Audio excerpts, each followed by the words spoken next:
نہایت ہی مہربان، بخشش والا، رحم فرمانے والا، الرحیم نہایت ہی رحم فرمانے والا، بخشش والا۔ یہ دونوں نام اللہ رب العزت کے صفاتی نام ہیں اور دونوں کا معنی تقریباً ایک ہی ہے کہ رحم فرمانے والا، مہربانی فرمانے والا، بخشش فرمانے والا۔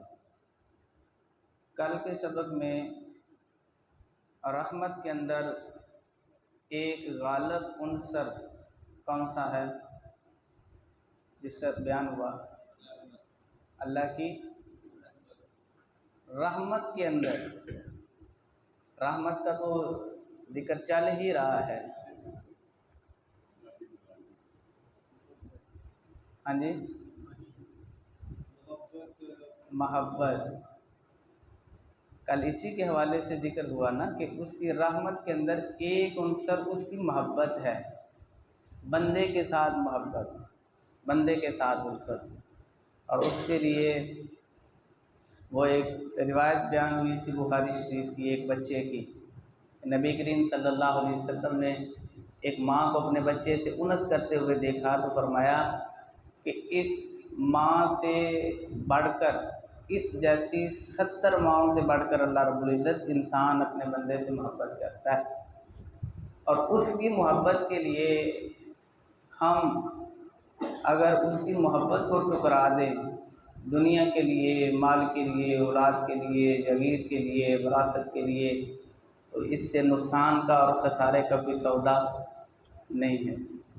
آج کے سبق میں ہم پڑھیں گے کہ اس کی رحمت کے اندر ایک عنصر مغفرت ہے، اس کی بخشش ہے۔ جس طرح اس کی رحمت کی کوئی حد نہیں ہے، اسی طرح اس کی بخشش کی، اس کی مغفرت کی بھی کوئی حد نہیں ہے۔ اس کی مغفرت اور اس کی بخشش کا یہ عالم ہے کہ اللہ رب العزت نے سورہ زمر کے اندر فرمایا، قل، اے میرے نبی صلی اللہ علیہ وسلم آپ کہہ دیں، یا عبادی، اے میرے بندو، اے میرے بندو، الذین اسرفوا علی انفسہم، جو اپنے اوپر زیادتی کر چکے ہو، گناہ کر چکے ہو، ظلم کر چکے ہو، حد سے گزر چکے ہو، لا تقنطوا من رحمت اللہ، اللہ کی رحمت سے مایوس نہ ہو۔ مخاطب اللہ رب العزت نے جو فرمایا، یا عبادی، اے میرے بندو، اے میرے بندو، نہیں سمجھ آ رہی آپ کو؟ وہ رحمان ہے اور مخاطب کرتا ہے میرے بندو۔ خطاب کیا جا سکتا ہے نا کہ بندوں سے کہہ دو، لوگوں سے کہہ دو، اہل علم سے کہہ دو، اہل عقل سے کہہ دو، مگر اس نے کیا کہا؟ یا عبادی، اے میرے بندو، جو اپنے اوپر زیادتی کر چکے ہو، گناہوں میں حد سے نکل چکے ہو، اللہ کی رحمت سے مایوس نہ ہونا۔ ان اللہ، یقیناً اللہ، یغفر الذنوب جمیعا، سارے گناہ بخشنے پر قادر ہے، وہ سارے گناہ بخش سکتا ہے، سارے گناہ معاف کر سکتا ہے۔ اب اس کو سمجھیں، پہلے فرمایا کہ رحمت سے مایوس نہ ہوں، پھر فرمایا کہ وہ سارے گناہ بخش دیتا ہے، بخش سکتا ہے، اسے کون پوچھنے والا؟ معلوم یہ ہوا کہ بندہ اللہ کی رحمت سے مایوس کب ہوتا ہے؟ بندہ اللہ کی رحمت سے مایوس کب ہوتا ہے؟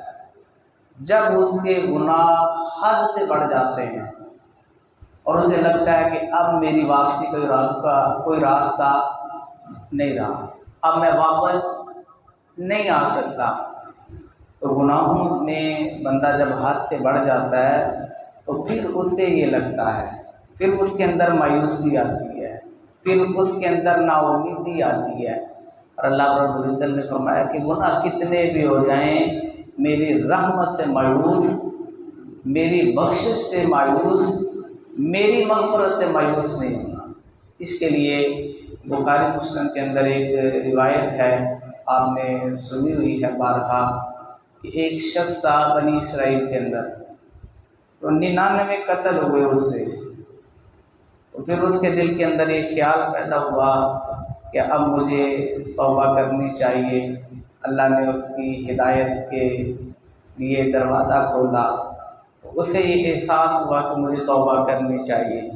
وہ ایک عابد کے پاس گیا اور اسے جا کے اپنا حال بیان کیا اور کہا کہ 99 قتل کر چکا ہوں، تو اب توبہ کرنا چاہتا ہوں، تو کیا میرے لیے کوئی دروازہ ہے توبہ کا، کوئی گنجائش ہے؟ تو اس عابد نے کہا کہ کوئی حد ہوتی ہے، 99 قتل کوئی حد ہوتی ہے؟ سادہ لفظوں میں کہ تو تے معافی اللہ برکہ پاڑ لے، تینوں معافی کیویں؟ کوئی 1 2 3 4 5 10 تو یہی کام کرتا رہے۔ اس نے اس کی سرزنش کی اور اسے مزید مایوس کیا کہ اب تیرے لیے کوئی گنجائش مجھے نظر نہیں آتی کہ دانستہ تو اتنے قتل کر چکے ہیں۔ تو اس نے کہا کہ اچھا اگر یہی نصیب ہے میرا، تو اس نے اس کا بھی قتل کر دیا، اس عابد کا بھی۔ کہا چلو 100 کی گنتی تو پوری کروں۔ اب وہ 100 کا قاتل ہو گیا، مگر وہ ایک جو ضمیر کی جنگ اندر چھڑ گئی تھی، توبہ کی ایک جستجو جو پیدا ہو گئی تھی، اس کے لیے وہ پوچھتا پچھاتا رہا، سفر کرتا رہا۔ ایک عالم سے وہ ملا اور اس سے نے کہا کہ سارا واقعہ بیان کیا کہ اس طرح سے میں 99 لوگوں کا قاتل تھا۔ پھر میں نے مسئلہ پوچھا تو اس نے کہا جی کہ اب تو کوئی گنجائش ہی نہیں ہے تمہارے لیے معافی کی، تو میں نے اس کا بھی سر قلم کر دیا۔ اب بتائیں میرے لیے کیا حکم ہے؟ تو اللہ عالم، اللہ بہتر جانتا ہے کہ اس نے اس ڈر سے ہی اسے رہنمائی کی کہ اگے ایک سر لایا ہے تو میں ملوں آنا یہ بولوں۔ اس نے کہا جی کہ تمہاری سوسائٹی ٹھیک نہیں ہے، جن لوگوں کے اندر اٹھتے بیٹھتے ہو نا، وہ ماحول تمہارا ٹھیک نہیں ہے، ان سے جان چھڑاؤ، وہ فلاں بستی ہے، اچھے بھلے لوگ ہیں، ان کے اندر جاؤ اور وہاں جا کے توبہ کرو۔ تو اس نے کہا معافی؟ میں کہا یقیناً ملے گی۔ تو اس نے اس کی آس بندھا دی، اس کی رحمت سے مایوس نہیں کیا، اس کی امید بندھا دی۔ اب اس نے ہجرت کا ارادہ کر لیا، اس بستی کے اندر جانے کے لیے جب یہ اپنی بستی سے نکلا، اور ہم لوگ اکثر آپ نے سنا ہے یہ واقعہ اور بڑا ہلکا سا اس کو بیان کر کے گزر جاتے ہیں۔ اب آپ اس بندے کا ارادہ دیکھیں، انسان کے لیے میرے خیال میں مشکل ترین کام ہوتا ہے اپنا گھر چھوڑنا، اپنا وطن چھوڑنا، اپنے گھر سے ہجرت کرنا، اور وہ اس بنیاد پہ صرف اس لیے کہ میں نے توبہ کرنی ہے، اور تو کوئی غرض نہیں تھی نا اس کی۔ اس غرض سے اس نے اپنا گھر چھوڑ دیا، اپنی بستی چھوڑ دی، اور وہ اس بستی کی طرف جانے لگا کہ جس کی طرف اسے رہنمائی کی گئی تھی۔ اب راستے کے اندر اس کی وفات ہو گئی۔ تو یہ آگے پھر 2-3 روایتیں اس کے اندر تھوڑے بہت فرق کے ساتھ مذکور ہیں۔ خلاصہ اس کا یہ ہے کہ جب اس کی وفات ہوئی تو رحمت کے فرشتوں نے اصرار کیا اپنے ساتھ لے جانے کا اس کی روح کو، اور جو عذاب کے فرشتے تھے انہوں نے اصرار کیا کہ ہم اس کو اپنے ساتھ لے کے جائیں گے۔ اللہ رب العزت کے ہاں جب یہ معاملہ پہنچا تو اللہ رب العزت نے یہ حکم دیا کہ آپ زمین کو ماپ لیں، اگر وہ بستی کہ جہاں سے یہ آیا ہے ہجرت کر کے، اس کا فاصلہ زیادہ ہے تو اس کا کم رہ گیا ہے، جس بستی کی طرف اس نے جانا تھا نیک لوگوں کی بستی کی طرف، تو پھر اس کو رحمت کے فرشتے لے آئیں۔ اگر اس نے فاصلہ زیادہ طے کر لیا ہے اس بستی کی طرف، نیک لوگوں کی بستی کی طرف، اور اگر اس کا فاصلہ کم ہے اور ابھی نیک لوگوں کی بستی دور ہے، فاصلہ اس نے کم طے کیا ہے، تو پھر اس کو عذاب کے فرشتے لے جائیں۔ اب اس کے اندر لطف کی بات یہ ہے کہ اس نے جو فاصلہ طے کیا اس بستی کی طرف جو نیک لوگوں کی تھی وہ کم تھا، مگر اللہ کی رحمت کا یہ ٹھاٹھے مارتا سمندر، لا تقنطوا من رحمت اللہ، لوگ اللہ کی رحمت سے مایوس نہ ہوں، ان اللہ یغفر الذنوب جمیعا، اللہ سارے گناہ بخشنے پہ قادر ہے۔ اللہ رب العزت نے زمین کو یہ حکم دیا کہ زمین جو تھی بستی کی طرف، نیک لوگوں کی طرف، اگلا جو سفر تھا وہ سمٹ گیا، زمین سکڑ گئی، زمین سمٹ گئی، اور جو پیچھے زمین تھی اس کی وہ زمین پھیل گئی۔ تو جب زمین ماپی گئی تو اس بستی کی طرف سفر اس کا کم رہ گیا تھا، تو اللہ رب العزت نے حکم دیا رحمت کے فرشتوں کو کہ وہ اس کی روح کو اپنے ساتھ لے کے جائیں۔ اس سے یہ سمجھ آئی ہمیں کہ بندہ مایوس کب ہوتا ہے؟ جب گناہ حد سے زیادہ ہو جائیں اور بندے کو خود بھی لگے کہ نہیں اب کوئی راستہ نہیں ہے۔ جب یہ لگے نا، لوگ کہیں نا کہ کوئی راستہ نہیں ہے، اب کوئی امید نہیں ہے، حد کر دی ہے تم نے، اس حد کے بعد بھی وہ کہتا ہے میری رحمت سے مایوس نہ ہوں۔ یہ اس کی رحمت کے اندر اس کی مغفرت کا عالم ہے، اس کی بخشش کا عالم ہے۔ اور دیکھیں ابھی وہ اس بستی کے اندر گیا بھی نہیں ہے، اور ابھی کسی نیک عمل کی اس نے ابتدا بھی نہیں کی، تو اللہ رب العزت نے صرف ارادے کی بنیاد پر، انما الاعمال بالنیات، اعمال کا دار و مدار نیت پہ ہوتا ہے، اس کی نیت پہ، اس کے ارادے پہ اس کے لیے اپنی رحمت کے دروازے اور بخشش کے دروازے کھول دیے۔ نبی کریم صلی اللہ علیہ وسلم نے فرمایا کہ جب بندہ اپنے دل کے اندر کسی برائی کا ارادہ کرتا ہے تو اللہ رب العزت فرشتوں سے کہتا ہے کہ جب تک یہ گناہ کرے نہ، اس کے ارادے پہ گناہ لکھنا نہ۔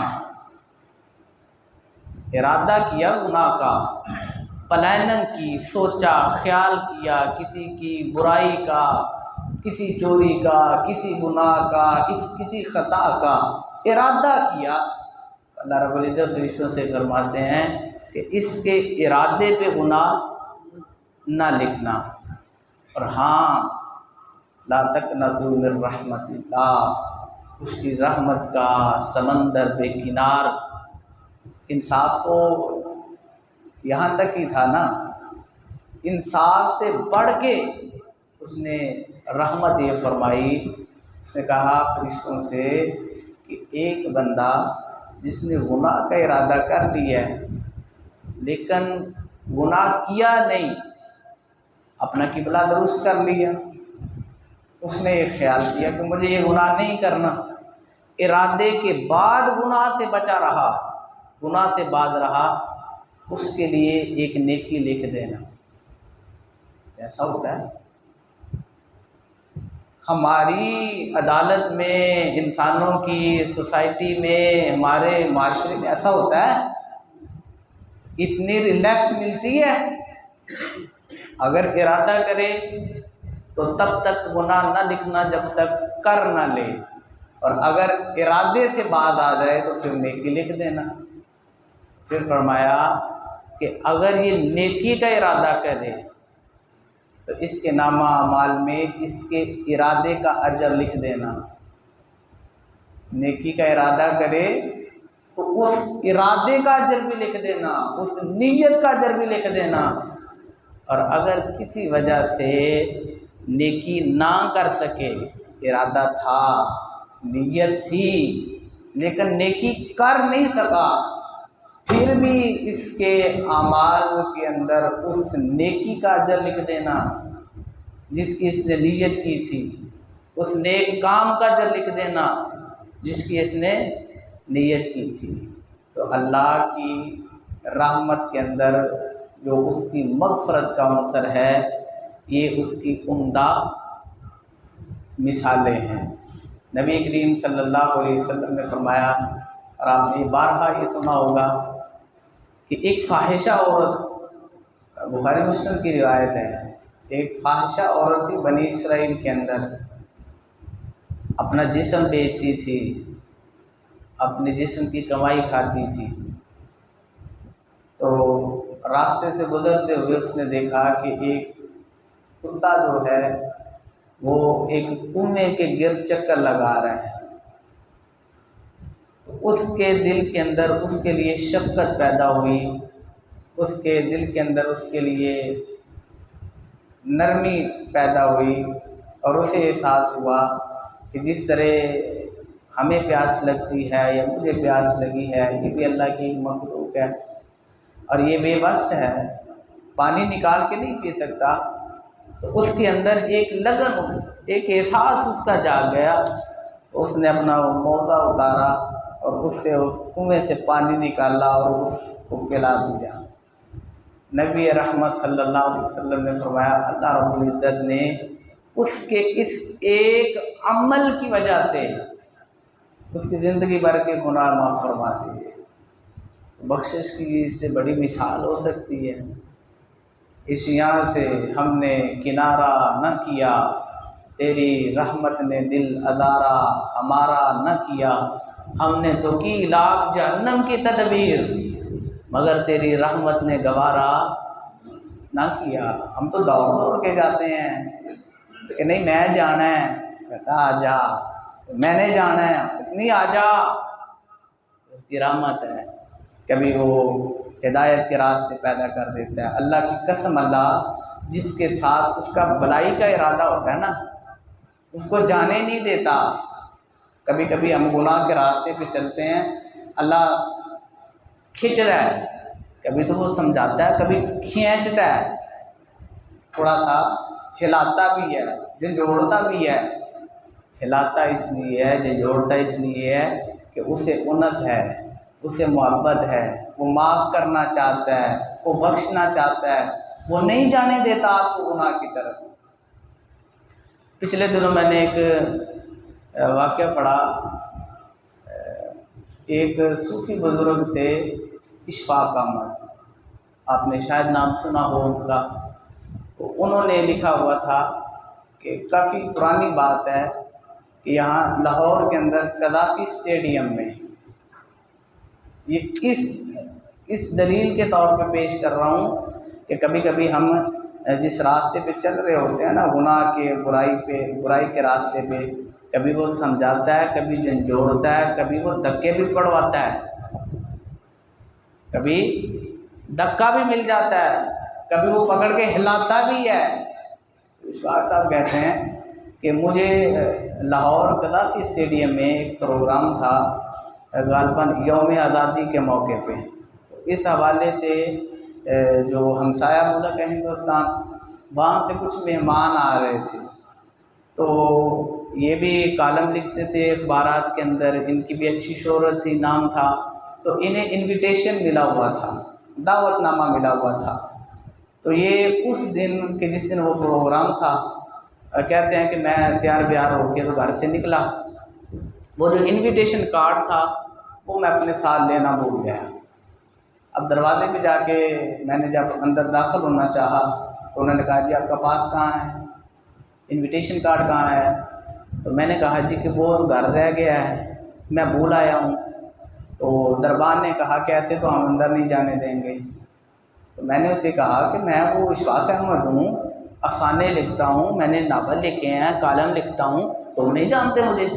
اس نے کہا جی نہیں، میں اپنی ڈیوٹی جانتا ہوں، میں کسی اشفاق کو نہیں جانتا، تو آپ معاف کریں، کارڈ لے آئیں انویٹیشن تو آپ کو داخلہ مل جائے۔ کہتے ہیں کہ میں پہلے ہی دیر سے گیا تھا، لیٹ تھا، تو میں واپس آ گیا۔ اگلی صبح اخبار کے اوپر مایوسی مجھے بڑی ہوئی اس کے رویے پہ، اور میں یہ سمجھتا تھا کہ کون ہے جس کو لاہور کے اندر اشفاق احمد کا نہیں پتہ، مجھے تو یہ دربان نہیں جانتا۔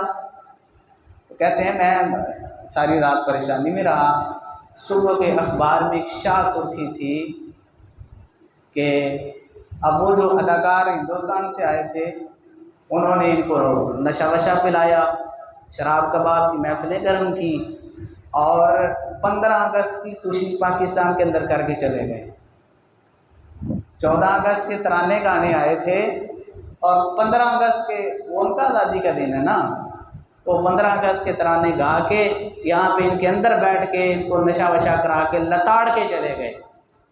تو صبح کی اخبار کے اندر شاہ سرخی یہ تھی کہ جو انڈین گلوکار نے پاکستان کی زمین پہ آ کے جو کیا وہ قابل مذمت ہے، لیکن قابل تعریف ہے کہ ملک کے نام پر ادیب صوفی بزرگ اشفاق احمد کو بھی انویٹیشن تھا، لیکن انہوں نے اس مجلس کے اندر شامل ہونے سے اجتناب کیا۔ کیا مجھے ادھر دھکے پڑ گئے، اور میں ساری رات جو ہے نا سوچتا رہا کہ دھکے پڑ گئے ہیں، مجھے سٹریس میں ساری رات گزاری۔ یہ اللہ کے کارنامے ہیں۔ کبھی کبھی ایسا ہوتا ہے تو بندہ نا اتنی تیز بھاگتا ہے، اتنی تیز بھاگتا ہے، اللہ کی ہر طرف سے اس پہ انعامات کی، احسانات کی بارش ہوتی ہے، رزق ہے، فضل ہے، کاروبار ہے، بزنس ہے، نوکری ہے، اولاد ہے، سب کچھ ہے۔ جنہوں نے نا پنجابی جو بندہ ہوا دے گھوڑے چڑھیا ہوتا ہے، پھر وہ ایک لمحے کے لیے روکتا ہے، وہ کہتا ہے نہیں میرا ہی بندہ ہے، اس گھوڑے سے تینوں میں ہی بٹھایا ہے،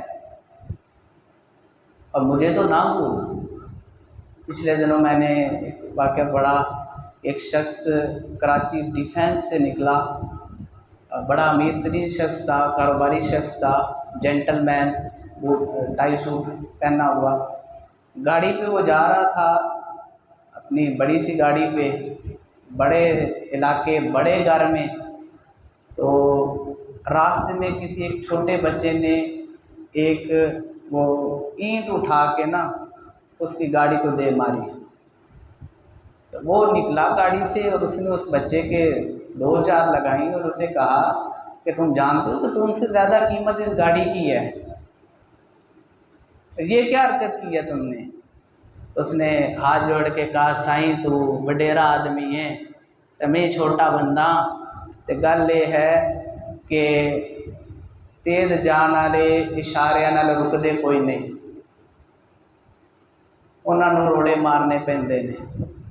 اللہ کی قسم میری نیت نہیں تھی تمہاری گاڑی کو نقصان پہنچانے کی، پر میں کافی دیر سے کھڑا ہوں، تھک گیا ہوں ہاتھ دے دے کے، کوئی رکتا ہی نہیں ہے۔ کوئی حیثیت ہو نا، تم نے کہہ دی ہے کہ میری گاڑی تم سے مہنگی ہے، میرے لیے کون رکتا؟ اب یہ میرے بچے کے پاس آخری آپشن تھی تمہیں روکنے کی۔ اس نے کہا کیا بات ہے؟ اس نے کہا میرا باپ معذور ہے اور میں اس کو اوپر ویل چیئر پہ لے کے آ رہا تھا تو وہ نیچے گر گیا ہے، وزن اس کا زیادہ ہے، اب وہ کرسی مجھ سے اٹھائی ہی نہیں جا رہی، سیدھی نہیں ہو رہی وہ کرسی، تو اللہ کے لیے میرے باپ کی وہ ویل چیئر سیدھی کر دیں اور یہ اوپر سڑک تک مجھے پہنچا دیں۔ وہ شخص اس کے ساتھ گیا تو واقعی وہ ایک شخص ادھیڑ عمر، بڑا اس کا جسہ تھا، وزن تھا، اور وہ اندھا پڑا ہوا تھا، اس نے اس کو سیدھا کیا، ویل چیئر پہ بٹھایا، سڑک تک لے کے آیا۔ تو وہ صاحب لکھتے ہیں کہ اس وقت تو میرے ہوش حواس نہیں تھے، جو میری اس جیب کے اندر ان جیب کے اندر تھا میں نے وہ نکالا اور اس معذور شخص کی جیب کے اندر رکھ دیا۔ اور مجھے سمجھ یہ آئی کہ کبھی کبھی ہم زندگی کی دوڑ میں اتنا تیز چلتے ہیں کہ روڑے کھانا پڑتے ہیں رکنے کے لیے۔ زندگی میں اتنا تیز نہیں دوڑنا چاہیے کہ کسی کو تمہیں روکنے کے لیے اینٹیں مارنا پڑیں۔ اس نے کہا کہ میں نے اس زندگی کا سب سے بڑا سبق سیکھا ہے کہ اللہ کی جب مہر ہونا تو بندے کو اتنا تیز نہیں چلنا چاہیے کہ اسے روکنے کے لیے سرزنش کرنی پڑے، جھنجھوڑنا پڑے، ہلانا پڑے، وہ جھنجھوڑے تو بھی اس کی رحمت ہے، وہ سرگنش کرے تو بھی اس کی رحمت ہے، وہ ہلائے تنبیہ کرے تو بھی اس کی رحمت ہے۔ بخشش کے لیے کرتا ہے نا، مغفرت کے لیے کرتا ہے نا۔ وہ جس کو نہیں چاہتا کہ وہ جہنم کا ایندھن بنے، اس کو وہ جھنجھوڑتا بھی ہے، اس کو وہ روکتا بھی ہے۔ اور اشفاق صاحب بھی کہا کرتے تھے کہ بندے نو اتنا بڑا بھی نہیں ہو جانا چاہیے کہ سر دے اتنے ہاتھ رکھنے والا کوئی نہ ہوئے، اس کا ہاتھ تو رہنا چاہیے نا۔ حضرت جی جب صبح ہوتی ہے نا، نبی کریم صلی اللہ علیہ وسلم نے فرمایا وہ اللہ آسمان دنیا پہ آ کے کہتا ہے، اپنے بازو کھلا کے کہتا ہے کہ رات کا گناہ گار مجھ سے توبہ کر لے۔ پھر جب رات ہوتی ہے تو پھر وہ اپنی رحمت کے بازو کھلا کے کہتا ہے کہ دن بھر دنیا کی غلاظتوں نجاستوں کے اندر ڈوبا ہوا رات کو میرے در پہ آ کے مجھ سے توبہ کر لے تو میں اس کی بخشش کا استعمال کروں گا۔ ہم نے تو کی لاکھ جہنم کی تدبیر مگر اس کی رحمت نے گوارا نہ کیا۔ حضرت جی اس کی رحمت کے اندر ایک عنصر مغفرت کا ہے، ایک عنصر بخشش کا ہے، اور اس کا عالم یہ ہے کہ وہ اپنے بندوں سے آپ کہتا ہے، نبئ عبادی، میرے بندوں کو خبر دے دو، نبئ عبادی، میرے بندوں کو بتا دو، آگاہ کر دو، خبر دے دو، انی انا الغفور الرحیم، بے شک میں بڑا بخشنے والا اور میں بڑا مہربان ہوں۔ تعارف کروا رہا ہے وہ اپنا تعارف کروا رہا ہے، میرے بندوں کو بتا دو کہ میں بڑا بخشنے والا اور رحم فرمانے والا ہوں۔ وَأَنَّ عَذَابِي هُوَ الْعَذَابُ الْعَظِيمُ، اور یاد رکھو میری پکڑ بھی بڑی سخت ہے، میرا عذاب بھی بڑا سخت ہے۔ اللہ رب العزت ہم سب کو اپنی بخشش اپنی مغفرت سے معاف فرمائے اور ہمارے معاملات آسان فرمائے۔ ایک آخری بات رہ گئی ہے اس ضمن میں، وہ بھی اشفاق صاحب کے ضمن ہی ہے، بات چل پڑی ہے تو اشفاق صاحب کہتے ہیں کہ میں بچپن کے اندر مسجد میں پڑھا کرتا تھا، جیسے بچے اسپارہ پڑھنے کے لیے آتے ہیں قاری صاحب کے پاس، تو میں وہ نکر اور شرٹ پہنی ہوتی تھی۔ تو ایک دن قاری صاحب کہنے لگے کہ کل سے تم نے یہ نکر شرٹ نہیں پہن کے آنی۔ تو میں بچہ تھا تو انہوں نے کہا کہ اگر یہ نکر شرٹ پہنو گے تو جہنم کے اندر جاؤ گے۔ بچہ تھا، اس کو اور کیا موٹیویٹ کرنا تھا۔ قاری صاحب نے کہہ دیا کہ یہ نکر شرٹ جو ہے یہ انگریزوں کا لباس ہے، تو ہم مسلمان ہیں، ہمیں اپنی ثقافت کو برقرار رکھنا ہے، ہمیں اپنا لباس پہننا ہے، ہمیں اپنے آباء و اجداد کی ثقافت کو اختیار کرنا ہے، تو کپڑے پہن کے سپارہ پڑھنے آیا کرو، یہ پینٹ شرٹ نہیں پہن کے آنی۔ کہتے ہیں میں نے گھر جا کے نا تو اپنی دادی اماں سے کہا کہ کل سے میں نے نکر شرٹ نہیں پہن کے جانی، کپڑے پا کے جانے۔ قاری صاحب آندے نے نکر شرٹ پاؤ تے اللہ جہنم دے اندر سڑ دے گا۔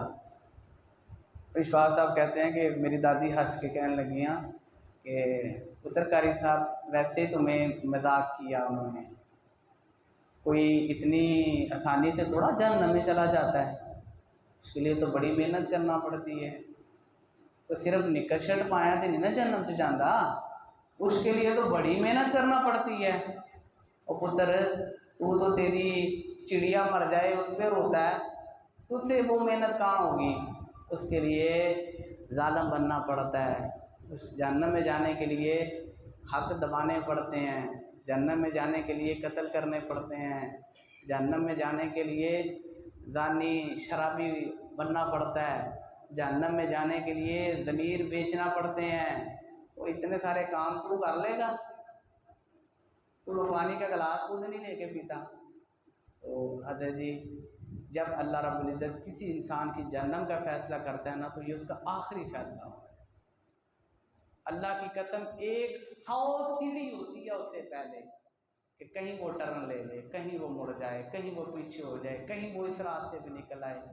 وہ سامان پیدا کرتا ہے مغفرت کے، وہ سامان پیدا کرتا ہے بخشش کے، مگر یہ بدنصیبی ہے کہ اگر ہم اپنی بدعمالیوں کے اوپر ڈٹے رہیں اور اس رحمت اور اس کی مغفرت سے محروم رہیں۔ اللہ کی ذات ہمیں اپنی بخش